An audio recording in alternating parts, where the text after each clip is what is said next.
Jorge López y estamos en nuestra entrevista Sin Límites y hoy vamos a platicar con José Luis Samaniego. Él es el director ejecutivo del Instituto Mundial de Recursos, WRI por sus siglas en inglés, y vamos a platicar de un tema muy interesante, muy trascendental, que es acerca de la revolución sostenible que están proponiendo, José Luis. Buenos días, José Luis, gracias por la entrevista. Días. Platícanos un poco, José Luis, pues de esta revolución sostenible que está planteando WRI. Mira, revolución sostenible viene ya de varios años atrás, en el sentido de que México está afrontando problemas ambientales cada vez más evidentes, cada vez más riesgosos, y por lo tanto, desde los años post-pandemia se hizo un trabajo de concienciación respecto a la necesidad de hacer una revolución hacia la sostenibilidad. Y en ese marco, y de cara a lo que está ocurriendo ahora en México, donde estamos entrando en una nueva administración, estamos planteando una cantidad de propuestas que son oportunidades para México de aprovechar lo que no hemos hecho en el pasado para movernos en el sentido de un desarrollo más sostenible. Tengo entendido que son varias propuestas. Así es. Y alternativas, que le llaman, ¿no? Sí. 12 propuestas, 58 alternativas y 3 ejes fundamentales. Sí. Energía, desarrollo urbano y movilidad pública. Y movilidad. Y esto tiene que ir, obviamente, financiado. Así es. Ya no es nada más un asunto de medio ambiente o de ambientalistas o de quienes se preocupan, sino hay que meterle dinero, ¿no? Así es. Y se habla de un monto importante, José Luis. Mira, una de las características de esto que estamos proponiendo es que estamos muy conscientes de la dificultad de economía política para hacer una gran reforma fiscal. Entonces, uno tiene que pensar en otras coordenadas, cómo poder hacer posible el aprovechamiento de las oportunidades sin que esto sea una tremenda carga para el Estado. Entonces, por entrar un poco en el detalle para que tú veas cómo estamos proponiendo que esto pueda despegar. Primero, no se trata de una propuesta estrictamente ambiental. Es una propuesta que parte de una preocupación social, de una preocupación por un mayor dinamismo económico, por una diversificación productiva y que tiene consecuencias positivas para el medio ambiente. Entonces, ¿cómo pensar el asunto? Mira, en México, por la experiencia reciente, hemos estado expuestos a 2 debates fundamentalmente en materia de energías renovables. O se hace como lo hizo Chile, por ejemplo, o Peña Nieto, en donde se hacen licitaciones públicas para que compitan las empresas privadas y la inversión extranjera para generar energía renovable, o lo hacen como vimos en esta administración pasada, las empresas públicas. Hay un tercer modelo posible, en donde en lugar de que sea la empresa privada, la inversión extranjera directa, podríamos voltear hacia el sector social. ¿Sí? Cuando tú ves cómo es el mapa de la distribución de las energías renovables, dónde irradia el sol, dónde corre el viento, está en el medio rural en México. Y son los ejidatarios, comuneros, cooperativas agrícolas, las que son los dueños de la tierra. Los modelos anteriores que hemos visto es donde la empresa le renta al propietario de la tierra social, ejidatario, comunero, para generar. Los famosos hélices, podríamos, ¿no? tener un modelo completamente distinto en donde evidentemente ejidatarios a título individual son sujetos de crédito, pero para tener las empresas dentro del ejido, dentro de la comunidad, hay que convertirlos en sujetos de crédito. ¿Cómo hacerlo para que no tengan, porque además no se va a poder poner en garantía la tierra? Bueno, FIRA en algunos casos da garantías de hasta el 100%, pero si tú tienes un contrato de compra del excedente de tu producción de energía renovable, te conviertes en un sujeto de crédito. Y ahí puede entrar entonces la banca de desarrollo para financiar el equipamiento de bienes de capital a ejidos, comunidades, cooperativas agrícolas. Que lo haría CFE, ¿no? Donde tú acuerdas de antemano cuál es el valor del megawatt que va a suministrar el nuevo productor rural de energía renovable a la CFE. Y eso te dice en cuánto tiempo se puede pagar el bien de capital de regreso a, por ejemplo, NAFIN. ¿Sí? Entonces, NAFIN equipa a los ejidos, con costo, por supuesto, que se va a recuperar a través de los contratos que tú tienes con Comisión Federal de Electricidad. Entonces, tú empiezas a tener una demanda de equipamiento de bienes de capital que es de escala, porque eso implica tener una convocatoria donde ejidos, comunidades y cooperativas se van a ir apuntando porque les interesa el modelo. Va a ser una demanda previsible, porque la puedes programar, y va a ser una demanda solvente. Y eso tiene una ventaja enorme para el país.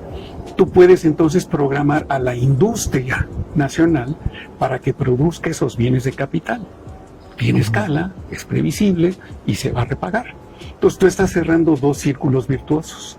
Ahora tienes a un sector rural que es generador de energías renovables y tienes a un sector privado que está abasteciendo esos bienes de capital para el sector rural. Y tienes garantizado la compra del excedente. Claro, los circuitos se cuadran entre ellos. ¿Cuáles son los impactos que tú puedes esperar en el medio rural? Pues son de enorme escala. Primero estás dignificando la producción rural, la estás diversificando, le estás bajando el riesgo. Tú puedes ahora agregar valor a las producciones tradicionales. Puedes tener cuartos de frío, puedes tener procesamiento, tienes energía para hacer agroindustria en donde estás produciendo. Por lo tanto, dependes menos de los intermediarios, tienes un mejor nivel de ingreso, no tienes que ponerle tanta presión a los recursos naturales, porque ahora tú puedes producir en espacios más confinados, más intensos, mejor tecnificados. Tú ganas independencia relativa respecto de las incertidumbres del clima, porque ahora tú te puedes ir acercando a las condiciones de cultivo bajo invernadero, donde tú manejas temperatura, controlas el agua, saneas el agua, bombeas el agua, tienes la energía para hacerlo. Condensas el agua de la atmósfera, tienes la energía para hacerla, que es la más barata. Las energías renovables son las más baratas en el mercado en el mundo. Le podrías vender a tu municipio para que trate las aguas residuales, que es la gran barrera para que los municipios traten las aguas residuales. Y empiezas a imaginarte un sector rural que es más potente económicamente, está mejor integrado socialmente, incluso hasta podrías pensar en tener una clase media rural fuerte. Eso en cuanto a energía, José Luis. Y el otro que mencionaban, el área, el sector... Movilidad. Movilidad. Tengo entendido es la electromovilidad, ¿no? Así es. Masificarla. Así es. Crear el mercado, crear las empresas con los insumos, ¿no? Platícanos un poquito sobre eso. Entonces, cerrando el ejemplo anterior y moviéndome a este otro, lo que estamos proponiendo no es que sea gasto fiscal, ¿sí? O subsidios, lo que esté moviendo, motorizando esta alternativa, ¿sí? Es crédito que puede manejar NAFIN, que va a ser recuperable, pues no tienes que hacer una enorme reforma fiscal. En el caso de la movilidad, es un círculo virtuoso que es muy parecido si tú ves los elementos esenciales. Volteas a ver hacia el sector social, ¿sí? Los prestadores, los operadores, que hoy son básicamente hombre camión, que son muy informales, que no tienen prestaciones, más allá de los BRTs, ¿sí? Sí, Metrobús claro. tiene condiciones de trabajo Muy distintas, ¿no? mucho mejores. Pero pensemos en todas las otras formas de ofrecer transporte público. Bueno, si logramos que, por ejemplo, Banobras, que tiene un programa de financiamiento para la movilidad pública fuerte, ProTram, que se especializó en grandes ciudades y en sistemas de BRTs, que son estos metrobuses en carriles confinados, y se amplía la perspectiva y ahora puedes financiar todo tipo de infraestructura, todo tipo de vehículos, alimentadores, microbuses, taxis, bicis eléctricas. Lo que tú tienes que lograr es convertir en sujetos de crédito a esos operadores hoy informales. ¿Cómo lo puedes hacer? ¿Cómo superas esa barrera? Porque la electromovilidad claramente es más costosa, es más cara, que cada vehículo es más caro que la movilidad tradicional. Un mecanismo que imaginamos podría ser viable es que el cobro también en los sistemas que hoy son muy informales sea a través de tarjeta, como se hace con el Metrobús. Si tú tienes eso, tú tienes una garantía de recuperación del ingreso a través del recaudo del operador. Lo afilias a un centro de control, no tienes que convertir a todos los operadores en empresarios. Los puedes afiliar a centros de control que supervisen la operación, que sean sus abogados, en donde estén asegurados y que vean que el sistema funciona como debe de ser. Eso empieza a generar, digamos, certidumbre respecto del repago de la flota vehicular. Empiezas a avanzar a través de las condiciones del préstamo hacia la formalización de los prestadores del servicio. Y nos imaginamos una situación, gracias al ejemplo de la India, que ya está ocurriendo, en donde Banobras mismo, o un agente económico que podría ser distinto, pero pensemos que es Banobras, licita la flota prevista por ser renovada de los próximos 6 años, 10 años. Perdón que te interrumpa ahí, José Luis, pero, por ejemplo, aterrizándolo un poco, esa licitación, ¿estaríamos hablando de escala nacional? ¿O claro, de ciudades? ¿O cómo empezaría, por ejemplo? Te cuento el ejemplo de la India y de ahí pasamos a cómo nos imaginamos que se puede hacer en México. En la India, el gobierno federal, el gobierno nacional, agrupó la demanda de 5 grandes ciudades: Delhi, Mumbai, Calcuta y otras. Y eso llevó por un proceso largo de estandarización de los vehículos, de modo que pudiera hacerse más barata la producción. Claro. E hizo una licitación internacional. La industria hindú respondió, Tata Industries respondió diciendo: si está estandarizado, si me garantizas un flujo anual de producción, de demanda, para mi producción, yo te podría ofrecer un precio competitivo con los diésel para la flota eléctrica. Es decir, yo te puedo ofrecer 20% más barata la flota eléctrica que la nueva de diésel. Genial. Ya van en 80,000 buses como parte de esta demanda previsible. Nosotros en México tenemos algunas ventajas. Tenemos un Banobras, que es un banco de desarrollo que India no tiene para hacer esta operación. Tenemos un programa de infraestructura que India no tiene para hacer esta operación. Tenemos una industria automotriz fuerte, posiblemente más fuerte que la hindú. Y tenemos a la organización de las autoridades estatales de movilidad, que es la AMAM y ahora el Sistema Nacional de Movilidad. Entonces, en ese marco, tú puedes prever cuál es la demanda de recambio de flota que vas a tener en los próximos 10 años a escala país, de todo tipo de flotas. Puedes trabajar para estandarizar cómo van a ser esos vehículos, de modo que no tengas producciones excesivamente individualizadas, ¿sí? Y que tengas economías de escala. Eso es el pipeline, esa es la cartera de proyectos que entonces Banobras licita, ojalá la industria nacional, y que la industria nacional vea con claridad la señal de que la industria puede responder a una demanda que es considerable, o sea, tiene escala, es previsible porque se puede programar en el tiempo y es solvente. Y tienes los mismos círculos virtuosos de los que estábamos hablando con la energía. Tú tienes una demanda que está mejorando la calidad del servicio, que está mejorando la vida de los operadores y en general de la ciudadanía que usa el transporte público, claro. Y al mismo tiempo abres una nueva rama de producción industrial en México que hoy no tenemos, porque no tenemos una producción estable de vehículos del transporte público a escala. Ha habido experimentos, de repente tienes unas pocas decenas de buses que se producen, pero no tienes un abasto al mercado nacional con una producción nacional. Y lo que estamos viendo en América Latina, por ejemplo, en realidad en el mundo, es que China fue quien se preparó para responder a demandas que no tenían escala, que no eran predecibles en el mundo. Entonces, si tú vas y compras un vehículo, 5 vehículos este año, 2 el año que viene, China está en condiciones de proveértelos. Entonces, hay que resolver los problemas de coordinación entre oferta y demanda de gran escala, mediados por la banca de desarrollo, para que tú puedas consolidar esta demanda, hacerla viable y solvente, y tener esta respuesta en la oferta industrial. Ahí creaste otros círculos virtuosos. No estamos hablando de subsidios, no estamos hablando de créditos fiscales, no estamos hablando de una reforma fiscal, ¿sí? El problema es uno de arreglos institucionales, de remoción de barreras, de regulación de los mercados industriales para que sea rentable invertir en esos mercados, y de coordinación entre oferta y demanda.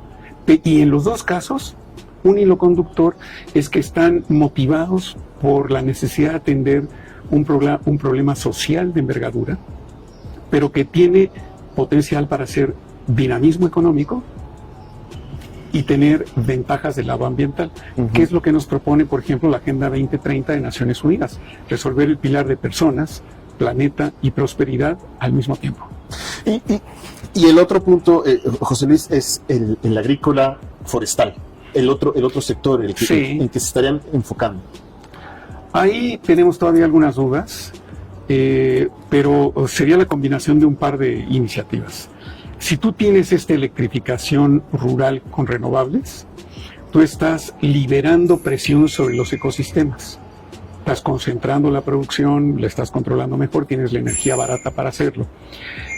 Al tú liberar ecosistemas, tendrías que encontrar una fuente de financiamiento importante para poder pagar por restauración, por protección de las masas forestales, ¿sí?, mediante el mecanismo de pago por servicios ambientales. Una fuente posible para el pago de servicios ambientales podría ser la siguiente, pero hay que hacer los números, hay que hablar con las instituciones, etcétera. México tiene una condición importante que lo singulariza, digamos, en el mundo, junto a otros pocos productores de hidrocarburos y exportadores de hidrocarburos. México tiene una combinación de exportación de petróleo y de alta productividad en biodiversidad, ¿sí? Es un país megadiverso que también exporta hidrocarburos. Entonces, México tiene, como la mayor parte de los países en el mundo, un compromiso frente al Acuerdo de París, una contribución nacionalmente determinada que le obliga a reducir sus emisiones en 35% respecto a un año base, 2010. Hay países como Noruega, Rusia, que tienen muy baja productividad biológica, tardan muchísimo sus bosques en crecer. Tienes países como Arabia Saudita o Kuwait que no tienen biodiversidad. Y del otro lado tienes a países que son eficientes tecnológicamente, que les va a costar muchísimo trabajo cumplir con su contribución nacionalmente determinada, como Corea, como Japón, que ya son eficientes industrialmente, pero que necesitan quemar petróleo.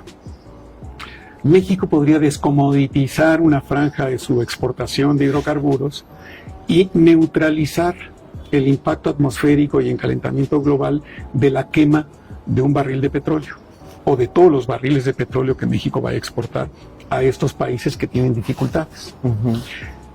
Tú precompensas el efecto atmosférico restaurando y protegiendo naturaleza en México, ¿sí?, mediante un mecanismo de pago por servicios ambientales. Y pudiendo comprobar que has restaurado bosques y fijado carbón en suelos, bosques, vegetación, etcétera, tú le puedes vender a ese país necesitado, supongamos que es Japón, ese petróleo que ya no vale $80 como vale hoy el petróleo commodity en el mercado. Este petróleo ya tiene la precompensación, tiene todos los costos de transacción de hacer los arreglos institucionales y tiene los costos de llevárselo como una oferta lista a Japón. Cuando Japón lo queme, es como si no lo hubiera quemado en términos del impacto sobre el cambio climático y la atmósfera. Ya se compensó del otro lado. Ya se compensó previamente. Entonces, si podemos abrir y sostener un mercado así, la combinación de electrificación rural con energías renovables, con esta nueva fuente de financiamiento para pago por servicios ambientales, nos permitiría ir restaurando el país, restaurando los acuíferos, la captación de agua, los efectos climáticos benéficos de la restauración de la cobertura forestal y vegetal, y por lo tanto también de la biodiversidad en México. Entonces tendrías un mejor resultado social en el campo, tendrías mejores ingresos, tenías mejor resultado para la naturaleza y las fuentes de financiamiento para poderlo hacer. Ok, ya para terminar esta charla, José Luis, en su documento mencionas, es la última ventana de oportunidad para el país. No para el país, para el planeta. Para el planeta. Sí, acuérdate que estamos en un proceso de elecciones globales, en donde México es uno de los países que tiene elecciones en todos los ámbitos de gobierno. Y ahora esto, también una parte muy importante, no se necesita realmente una legislación, unos pleitos en los congresos para poder impulsar esto, es más bien de decisiones de política pública, de impulsarlo de veras. Así es, mucho de esto está en manos del Ejecutivo. De las opciones que tome son arreglos reglamentarios, son arreglos institucionales, son innovaciones en la forma de aplicar las facultades del propio Poder Ejecutivo. No lo vemos como parte de un terrible debate parlamentario. ni de una reforma constitucional, ni de una gran reforma fiscal. Es una forma de innovar arreglando las herramientas que tienes hoy. Construyendo ese rompecabezas que Construyendo significa, ese ¿no? rompecabezas, exactamente. Y finalmente, José Luis, ¿tendrían que ir todo esto que estamos platicando juntos o podría ir por separado, iniciar algunos y postergar algunos otros, o tendría que ser un impulso ya completo? Lo ideal sería que fuera una transición nacional en todos los sentidos hacia una economía más verde y más socialmente inclusiva. No sé si vamos a tener la fuerza como país, la claridad, la agilidad para hacerlo en todos los ámbitos, pero sí debería ser la dirección por la que transitamos. Ahora, lo que podamos comenzar de cualquiera de estos círculos virtuosos es un gran avance y va a ir prefigurando y va a ir tomando, de cómo se puede hacer, y va a ir tomando velocidad conforme lo vayamos ensayando. Entonces yo estoy muy esperanzado de que podamos transitar hacia una economía más sostenible, más inclusiva, más dinámica, más verde, con ventajas en todos los ámbitos. Perfecto. Bueno, no sé si quieras dirigir un mensaje final, José Luis, a este tema, a esta charla. Bueno, yo creo que como ciudadanía, como gente que nos informamos o que estamos estudiando la realidad nacional, cuando vemos estas oportunidades hay que abogar en favor de ellas. O sea, sí tenemos ámbitos de acción en lo individual, pero tienen limitaciones. Entonces, en nuestros roles sociales como ciudadanos, hay que ver con una mirada favorable estas opciones que nos dan resultados positivos en todos los campos. Perfecto. Pues te estaremos buscando, José Luis, ahora que ya presenten el nuevo Programa Nacional de Desarrollo, el nuevo gobierno, y a ver pues cómo viene por este lado, ¿no? Ojalá que sea todo muy para mejor. Te agradecemos muchísimo. Mal dicho, pero ojalá sea para bien. José Luis. Amigos, pues estuvimos con José Luis Samaniego, director ejecutivo del Instituto de Recursos Mundiales, WRI por sus siglas en inglés, y los esperamos en la siguiente entrevista Sin Límites.